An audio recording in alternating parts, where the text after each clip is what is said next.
দর্শক, এবারে বাজেট বিষয়ক এনবিআর এর পর্যালোচনার বিষয়ে জানবো আমরা। যুক্ত হচ্ছেন আমাদের সহকর্মী মারুফা রহমান। মারুফা, এখানকার সবশেষ তথ্য আমাদের জানাবেন।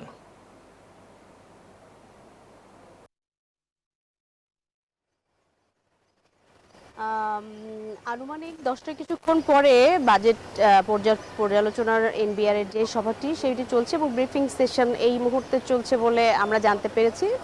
তবে এখন পর্যন্ত কিন্তু এই সভা শেষে সচিবালয় যে 1 নম্বর ভবন যেখানে প্রধানমন্ত্রী এই সভাগুলো করছেন বা তার যে কার্যালয় সেখান থেকে কেউ আসেনি, নিচে নামেনি, যার সঙ্গে আমরা কথা বলে আসলে কি সিদ্ধান্ত হলো সেটি জানতে পারবো। তবে সামনে যেহেতু বাজেট কেন্দ্রিক আসলে অনেক ধরনের বৈঠক আসলে দিনভরে এই বাজেটের পূর্ব সময় পর্যন্ত থাকবে প্রধানমন্ত্রীর।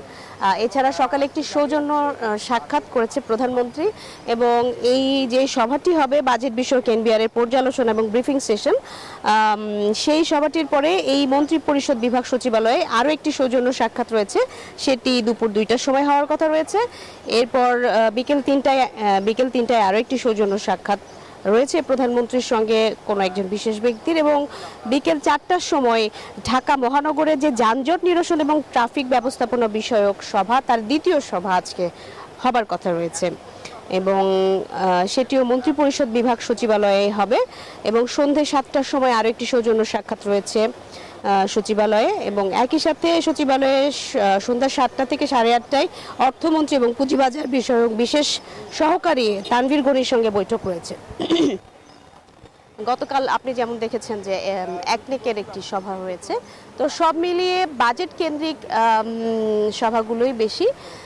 আমরা আশা করছি সন্ধ্যায় যে সভাটি রয়েছে তারপরে হয়তো একটি ব্রিফিং হতে পারে বা গণমাধ্যমে কেউ কথা বলতে পারে। আর সৌজন্য সাক্ষাতে বিশেষ কেউ যদি থাকেন তারা নেমে আসলে হয়তো তারা গণমাধ্যমে কথা বলতে পারেন।